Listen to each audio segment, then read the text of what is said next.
खुलुमबाय आंनि बड' जेडि चेनेलाव नोंथांमोन बयखौबो।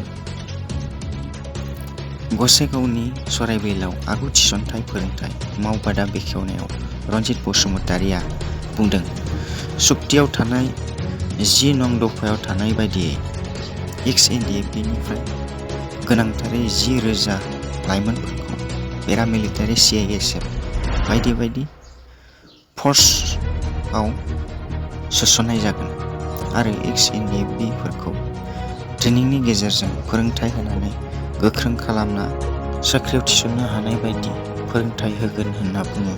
लोगोसे पेकेज एबा रिहेबिलिटेसनखौ गासैबो XNDF मोनगोन आरो एसे सिगां उन जागोन होनना बुंदों।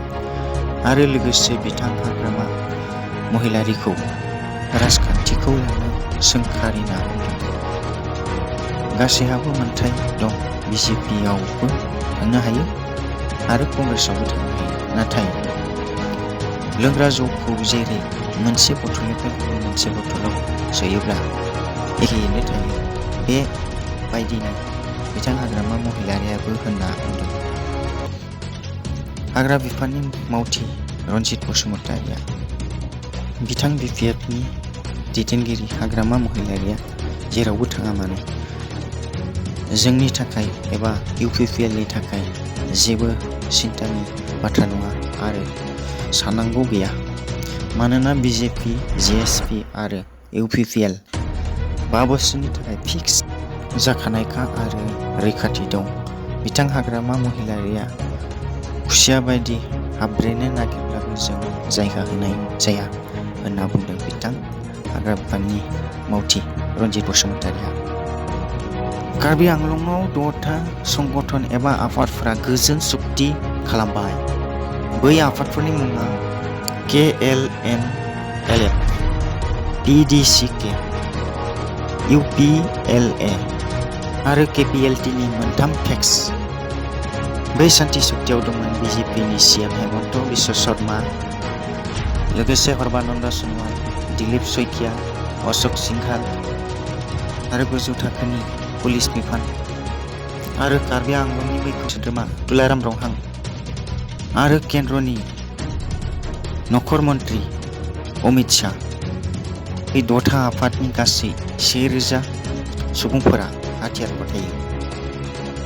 बे सुक्तियाव केन्द्रीय सरकार आरो रायजो सरकार मिलायना 1,000 कौटि रां 5 बोसोरनि गेजेराव 200 कौटि रां बोसोरफायाव हरनाय जागोन। बे बाथ्राखौ केन्द्रनि नखर बिफाननि मन्त्रि अमित शाह बुंदों। कार्बि आंलंआव 6 सा रायजोपाल मोननो हासिगोन। 44 सानि गेजेरजों इलेक्सन जागोन। बिनिनो 10 थाया अपेन जागोन आरो 34 थाया STफोरनि थाखाय जागोन। बर'फोरनि सुक्तिजों समान माखासेफोरखौ गोदान खालामफिननो हानाय जागोन। सेन्ट्रेल इउनिभारसिटि मोननो हादों, रेल लाइन मोननो हादों,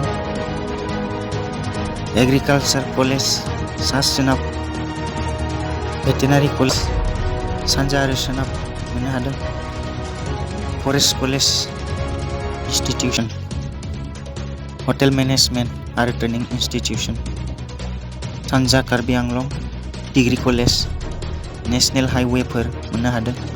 कार्बि आंलंनि बाहेरायाव थानाय कार्बिफोराबो STनि समान मोनथाय आरो बिदिनो गोबांथार मोननो हादों। BPFआ BJPआव हाबनाया प्राय रोखा जाबाय, मानोना मन्त्रि बिजु हाजरिकाया बुंदों, बे एखे जायगायावनो थानाय एबा एखे हायाव थानाय, बे जायगानिनो हिसाबै खौसेथिखौ नायनानै आरो उननि राजखान्थिखौ नायनानै आरो UPPLनि दैदेनगिरि प्रमद बर'खौ बेयावनो बिदा हिसाबाव मानिनानै बिथां हाग्रामाखौ BJPआव थिसननाय जासिगोन होनना बुङो मन्त्रि बिजु हाजरिकाया। आंनि रादाबा बेसेनो, गोजोन्थों।